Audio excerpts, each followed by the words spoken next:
We love to think outside the box, so here are some packing and organizing tips that are completely out of the box ideas.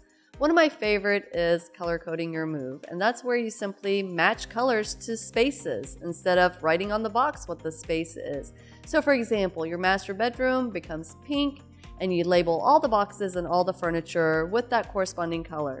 And then you take that same color, you put it in the space of your new home or apartment or office, and the movers just simply match the colors.